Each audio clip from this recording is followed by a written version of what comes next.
vous souhaite la bienvenue à cette émission spéciale des séries entre les Olympiques et les Voltigeurs au hockey de la LHJMQ à l'antenne de TV Rogers, câble 23. Nicolas Saint-Pierre en compagnie du panel composé de Luc Chénier ainsi que de Olivier Boissé pour mettre la table pour cette série. Et on peut dire que c'est une tâche titanesque qui se dresse devant les Olympiques. On ne se cachera pas de cette réalité. Mais d'un autre côté, vous avez les Voltigeurs, Luc, et les Voltigeurs, c'est une des puissances de la Ligue, pas de problème. On s'est amené dans cette première ronde plein de confiance, mais encore faut-il ne pas abuser de cette confiance. Tu as parfaitement raison, Nick, on ne doit pas abuser. Il ne faut pas oublier non plus que pour les Voltigeurs, c'est une bonne formation, mais par contre, on est dirigé par un entraîneur recru. Lui, on lui a donné un très bon, M. Hartley, on lui a donné un très bon club, et là, il doit absolument livrer la marchandise. Mais tu as parfaitement raison que les Voltigeurs de Drummondville, là, c'est toute une machine de hockey. On les a vus pendant la saison. Les Olympiques vont devoir jouer le meilleur hockey et encore, on va devoir également là, recourir à la chance. Le défi est grand, Luc, parce que quand tu dois couvrir trois trios qui peuvent produire énormément de l'autre côté, c'est complexe. Quand on a des joueurs comme Xavier Simoneau, par exemple, qui évoluent sur une troisième unité, qui évoluerait probablement sur une première ligne n'importe où ailleurs, ça devient compliqué énormément la tâche des entraîneurs quand on veut essayer de faire des matchings au niveau des joueurs peut-être plus défensifs envers des lignes. Quand on a trois à compter, quand tu as Veleno, Comtois et Simoneau sur une ligne différente, bonne chance. Le défi est grand, mais Nicolas, évidemment, rien n'est possible. Rien n'est possible. Profondeur, on va parler de la profondeur pour les Voltigeurs. C'est une équipe qui regorge d'outils offensifs. Vous n'avez qu'à penser à Comtois. Vous avez les Veleno, les Gay, les McLeod, les Mercer. Comment on fait pour neutraliser cette machine-là? Ça rend un casse-tête incroyable pour Éric Landry qui a déjà des effectifs réduits. Comment on va faire justement pour neutraliser ces meilleurs éléments-là? Bien, justement, moi, je pense que ça va être un travail gigantesque qu'on va devoir faire là, du côté des entraîneurs. Et je suis persuadé qu'en ce moment, c'est ce qu'on fait. On est en train de regarder les vidéos, voir s'il y a des failles dans cette formation-là, voir s'il y a une façon de contrer cette offensive. Et si on est capable de trouver la bonne solution, assurément là, qu'on va l'utiliser contre les Voltigeurs. Ça va du moins passer par une équipe en santé parce que, bon, on sait qu'on est présentement assez limité en termes de vétérans chez les Olympiques, des vétérans d'impact. Si Gabriel Bilodeau devait être ennuyé, par exemple, par une blessure ou manquer des matchs, là, ça serait encore plus compliqué pour les Olympiques parce que, on le sait, Bilodeau, c'est le pilier, puis je mets peut-être Kelb dans cette espèce de top 2 présentement là, chez les Olympiques. Alors, ça doit prendre une équipe en santé, évidemment, si au moins on veut se donner une chance là, de rivaliser avec une équipe comme les Voltigeurs. Parlons évidemment de ce qui se passe devant les filets parce que oui, on a les outils offensifs, on a une très belle machine défensive, mais une des raisons pour ça, il faudrait parler du gardien Olivier Rodrigue qui, lui, en ce moment, a la deuxième meilleure moyenne de toute la Ligue de hockey junior majeur du Québec. Un bonhomme qui devrait passablement être très relax au cours de cette série si on regarde justement les éléments sur papier. Mais ça, Nicolas, tu sais, ça peut jouer contre un gardien, d'être justement peu occupé, d'avoir un excès de confiance, puis d'arriver dans un match où tout d'un coup, un lancer, par exemple, du fond de territoire, d'un angle difficile, peut venir déjouer un gardien parce qu'il est froid, parce qu'il n'a pas eu d'action comme son adversaire en aurait, par exemple. Alors ça va être peut-être le défi numéro 1 d'Olivier Rodrigue, c'est de demeurer dans le match, même si des fois, il y a des périodes où tu vas avoir beaucoup moins de lancers dans une série de 4 matchs, du moins pour le départ. Là. Ça va être ça son défi, selon moi, c'est de rester justement éveillé puis de toujours être prêt à faire face à une menace, peu importe d'où elle proviendra, cette menace-là. Sauf qu'il l'a déjà vécu. Les Voltigeurs ont dominé pendant une bonne partie de la saison. Ouais. Alors, il a déjà vécu ça, de ne pas avoir beaucoup de tirs au but pendant un match. J'ai hâte de voir comment est-ce qu'on va réagir. Mais la seule chose qui peut tuer les Voltigeurs, ça va être les Voltigeurs de Drummondville. C'est la seule façon que je vois que Gatineau pourrait gagner cette série, c'est si vraiment là, on tombe dans un excès de confiance incroyable, des blessures s'amènent chez les Voltigeurs et on ne fait pas le travail devant le filet. C'est quand même des jeunes de 16 et 20 ans. Là. Ça veut dire que tout peut se produire et qu'on ait la meilleure formation sur papier, c'est sur la glace que ça se passe, c'est là qu'on doit jouer le meilleur hockey. Formation qui regorge de très bons éléments sur la glace, mais on doit quand même donner une barre du crédit pour les succès de cette formation-là à l'entraîneur-chef Steve Hartley, qui en sera une première à titre d'entraîneur entraîneur-chef, voilà. Parle-moi justement de son expérience que lui qui peut apporter, puis son travail derrière le filet, derrière le banc, contre une formation qui est bien nantie. Bien, écoute, c'est pas sorcier, hein? Ça peut être aussi dur pour un entraîneur d'avoir une très bonne formation que d'avoir une mauvaise formation. formation, d'une formation moins puissante, parce que là, tu dois gérer le temps de glace, tu dois gérer les avantages numériques, tu gères un paquet de vedettes qu'eux en demandent du temps de glace. Alors, des fois, ça devient difficile. Tu dois avoir une très bonne communication avec ta chambre, avec tes vétérans, avec ton capitaine. Et si on l'a du côté de Hartley, moi, je pense que c'est pas en première série qu'on va retrouver peut-être ce défaut d'être un entraîneur recru. Intéressant, Luc. Faire comprendre à chacun son rôle, voir peut-être plus les séries présentement ou la saison comme un tout, comme un objectif global, parce que c'est certain que des joueurs comme Simoneau, des joueurs comme Dawson Mercer n'auraient pas nécessairement le temps de glace qu'ils auraient ailleurs, qu'ils mériteraient du moins pour le talent qu'ils ont. Mais ça, c'est le travail du coach, justement, faire bien comprendre le message qu'on joue pour beaucoup plus gros que chacun pour soi, que pour des statistiques, que pour du temps de glace. Et ça, si ça réussit à passer, ça va être difficile de stopper les voltigeurs. Dans le programme des voltigeurs, on s'entend qu'il faut prendre des risques à un moment donné, puis des fois, on donne le tout pour le tout. Bien, je pense que c'est le cas des voltigeurs. Il serait de bon augure que cette équipe-là connaisse du succès cette année, parce que pour les années à venir, disons qu'on a mis nos œufs dans le même panier, puis ça pourrait être très, très long si jamais on devrait regretter cette série-ci. Ça va être très difficile. Et l'autre point, c'est qu'il ne faut pas oublier que lors de la période de transaction, ça n'a pas été une transaction par contre, mais c'est l'arrivée de Comtois. Lui, c'est pareil comme si les voltigeurs avaient effectué une transaction majeure. C'est un gars qui a été capitaine pour l'équipe Canada Junior. C'est un gars qui est dominant. Alors, lui va avoir son mot à dire si les voltigeurs veulent gagner cette série-là, mais également gagner la Coupe du Président. Oui, il faut le dire, c'est pas une transaction qui a eu lieu dans l'année, c'est survenu plus pendant l'été, de ce que j'en comprends.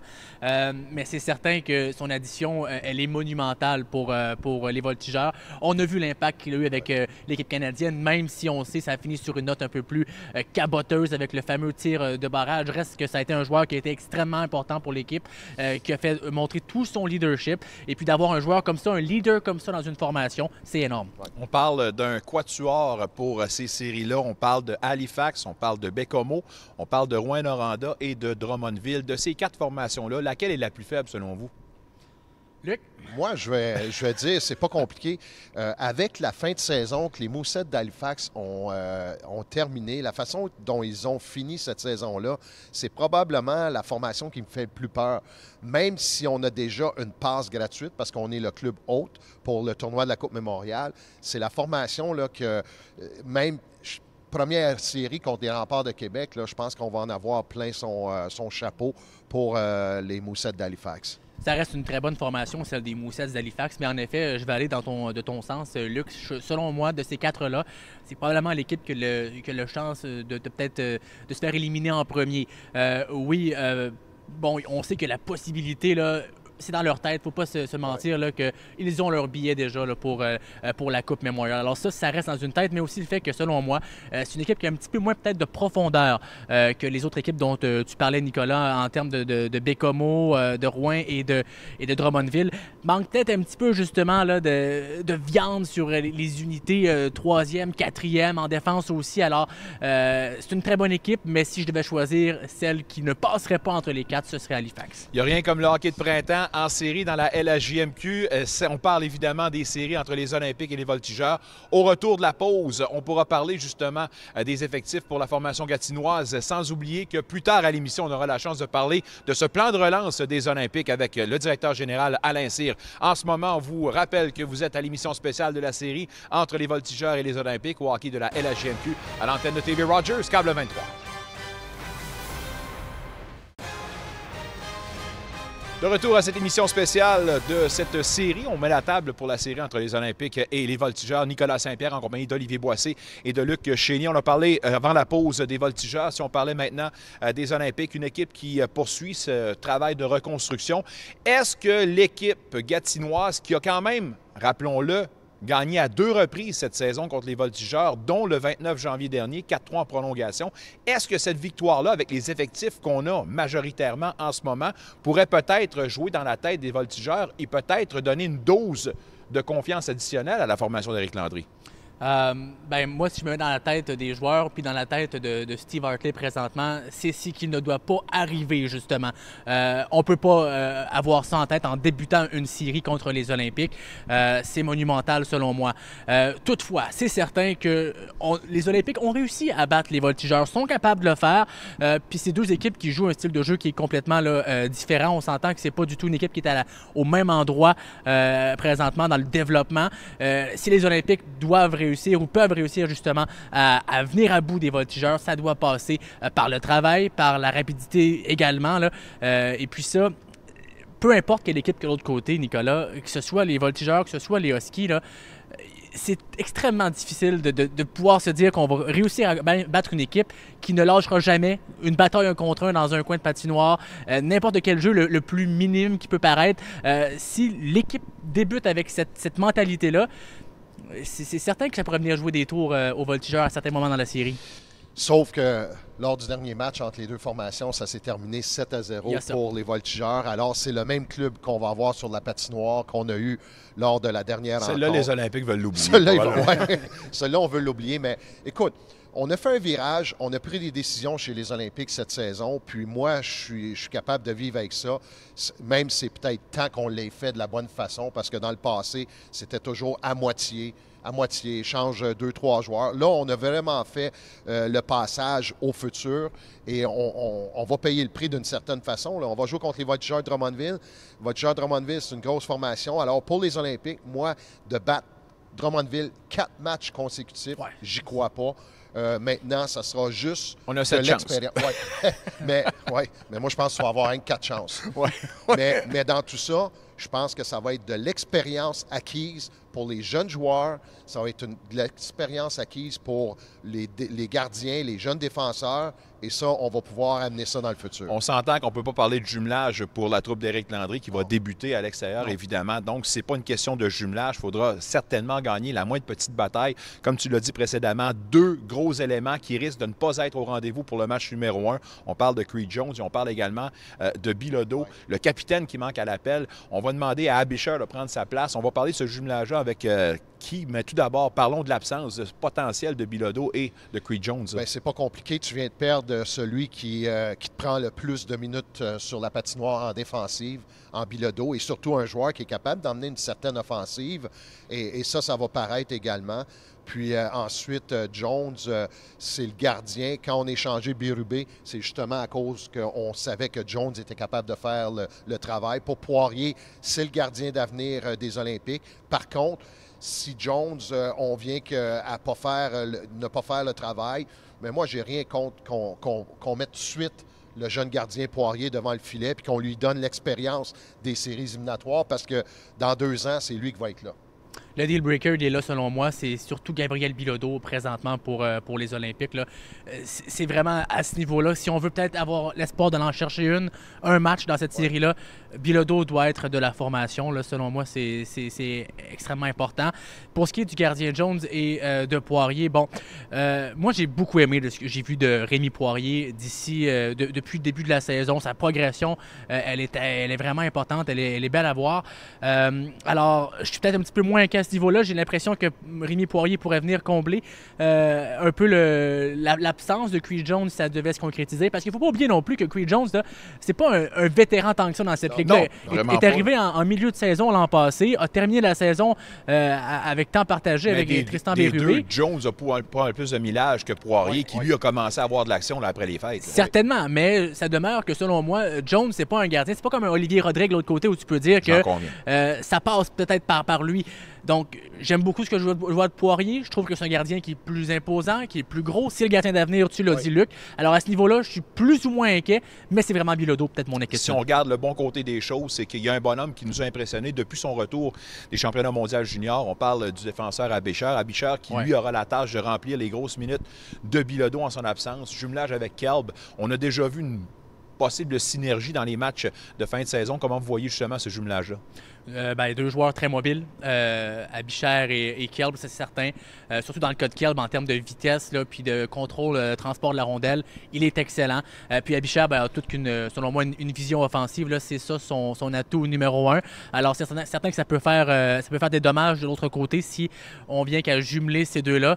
Mais après, tu restes avec quoi pour tes autres défenseurs? Le manque de profondeur. Mais Luc, on se souvient quand on dit que dans son retour du championnat mondial junior, ce bonhomme-là était méconnaissable. Je me rappelle du Abichère avant Noël et maintenant après Noël. Il est revenu avec une dose de confiance, mais également l'expérience acquise sur le plan international était énorme. Là. Je ne sais pas qu'est-ce qu'on lui a donné là-bas comme nourriture ou comme piqûre, mais une chose est assurée, ce gars-là, il est complètement transformé. Ça devient un top 4, ça devient un défenseur important dans ta formation. Il est capable d'évoluer contre des premières lignes, des premiers trios de l'autre côté. Maintenant, ça sera de voir comment est-ce qu'on va réagir là, face à une grosse machine comme les Voltigeurs. Mais Olivier, tu as parfaitement raison. C'est après les deux premiers, la paire avec Kelb également, Abichère, c'est là que ça commence à se compliquer parce que c'est des défenseurs qui sont OK. C'est des gars qui habituellement devraient être 5, 6e. Et là, on leur dit, tu dois surveiller le deuxième meilleur trio de l'autre côté. Et en plus, on va avoir le dernier changement là, chez les Voltigeurs de Drummondville pour les deux premiers matchs. Parlons de l'attaque maintenant. Comment vous voyez justement l'apport offensif de la part des Olympiques à l'attaque? Bien, écoute, à l'attaque, là, assurément, Rollins va devoir en donner même un petit peu plus, mais quand même réussir à avoir un petit peu plus. Oui, une bonne fin de saison. Et moi, le joueur Nick, qui m'impressionne le plus depuis la période des fêtes, c'est Giordano Finoro. Oui. Ça, c'est un gars là, qui est excellent dans les deux sens de la patinoire. Écoute, gagne ses mises en jeu, toujours avec un plus haut taux d'efficacité au niveau des mises en jeu. Probablement, ce gars-là, avoir eu 19 ans ou 18 ans, aurait été une monnaie d'échange très importante pour les Olympiques. Mais c'est lui, ça va passer par lui pour, justement, là, pour surveiller les premiers trios. Olivier? Son acquisition de Finoro est venue un peu de nulle part quand on se souvient, dans le contexte qui est arrivé l'an passé. Début de saison, avait eu peut-être de la difficulté avec son équipe de la Ligue de l'Ontario. Et puis là, tout d'un coup, on l'amène, on le connaît pas. S'avère comme un bon joueur dans les deux sens de la patinoire à cette première saison, marque à quelques occasions aussi, mais cette année termine premier pointeur de l'équipe. Puis non seulement ça, c'est aussi avec toutes les tâches qu'on lui demande en termes défensifs, il va réussir ça. Donc oui, je suis d'accord avec toi, ça passe par lui, mais ça passe aussi par le trio composé de Mathieu Bizier, Mathis Rollins et Pierre-Olivier Roy, qui selon moi vont être encore ensemble l'an prochain. Ça représente peut-être l'avenir court terme de l'attaque. Eux aussi doivent en donner plus. Tant qu'à parler d'avenir, justement, une équipe qui a entamé un virage jeunesse, une reconstruction. On parle justement de ce plan de relance avec la formation gatinoise, avec le directeur général Alain Cyr qui s'amène dans quelques instants en vous rappelant que vous écoutez cette émission spéciale des séries entre les Olympiques et les Voltigeurs au hockey de la LHJMQ à l'antenne de TV Rogers, câble 23. De retour à cette émission spéciale pour mettre la table pour la série entre les Olympiques et les Voltigeurs au hockey de la LHJMQ à l'antenne de TV Rogers, câble 23. On a parlé des deux formations. On a parlé également, juste avant la pause, des Olympiques qui, eux, sont en reconstruction. On ne démord pas, évidemment, de la ligne directrice. Pour nous en parler plus en détail de ce plan de relance, c'est avec un grand honneur et grand plaisir qu'on reçoit le directeur général Alain Cyr. Monsieur Cyr, bonsoir. Bien, bonsoir. Ou bonjour, peu importe l'heure à laquelle on diffuse cette émission-là. Exactement. Non, bonsoir les gars, ça me fait plaisir d'être avec vous. Certainement une équipe qui a entamé ce virage jeunesse et évidemment, on ne veut pas démordre de ça. Vous avez une banque de choix au repêchage énorme pour les 3 prochaines saisons. Est-ce qu'on voit l'avenir avec beaucoup de positifs, M. Cyr? Bien, ce qu'on voit, c'est définitivement de l'avenir. Dans le sens qu'on a accompli des belles tâches l'an passé. Je pense que notre repêchage de 2018 a été... elle va devenir très bénéfique pour l'équipe. Je pense qu'on voit dans l'édition de cette année l'addition de Pierre-Olivier Roy et Manix Landry. Mais il y a également 5 ou 6 joueurs de l'édition 2018 qui peuvent intégrer l'alignement l'année prochaine. Donc, ça fait longtemps que les Olympiques, on n'a pas eu une belle année de repêchage de même. Et puis, on ne s'est pas donné de la relève des joueurs où ils évoluent en ce moment au niveau midget, qui sont capables de venir à notre niveau puis nous aider à compétitionner soir après soir. Ça fait que je pense que pour nos dépisteurs et puis je pense que pour le début du processus, je peux donner une bonne note de passage. Olivier? Es-tu satisfait de ce que tu vois présentement de tes plus récentes recrues. Je parle de Pierre-Olivier Roy, je parle de Manix Landry notamment, parce que dans leur cas, c'est certain que ce sont des recrues, là, mais est-ce qu'elles ont eu l'apport offensif que tu aurais espéré d'eux quand tu les as repêchés? Bien, je pense que si on commence avec Pierre-Olivier Roy, il a été repêché au 9e rang du repêchage 2018. Et puis, c'est certain que l'apport offensif de certains joueurs, dépendamment de leur rang de sélection, peut déterminer leur production. Exemple, le petit Guy qui a été repêché au 6e rang au dernier repêchage, qui appartient à Sherbrooke, lui, je pense qu'il a terminé la saison avec une vingtaine de buts. Je regarde aussi Bourque à Shawinigan, qui a terminé, lui, l'année avec une vingtaine de buts également. Donc, tu sais, Pierre-Olivier a commencé la saison un petit peu plus lentement que prévu. T'sais, on va être honnête, mais Pierre-Olivier Roy s'est amélioré mois après mois. Puis, tu sais, notre ligue, elle est très forte. On a une bonne ligue de hockey ici au niveau de la Ligue junior majeure du Québec. Le talent, il est extraordinaire. Et puis, ça prend 2-3 mois pour ces joueurs-là de s'adapter. Ça nous surprend pas que Pierre-Olivier a pris un petit peu de temps, mais on le voit aujourd'hui, il évolue sur une des deux premières lignes avec Métis Rollins et puis Mathieu Bizier. Par la force des choses? Oui, bien, par la force des choses, mais par le mérite également, parce que je pense que Pierre-Olivier va devenir un pilier assez important pour les Olympiques dans les années à venir.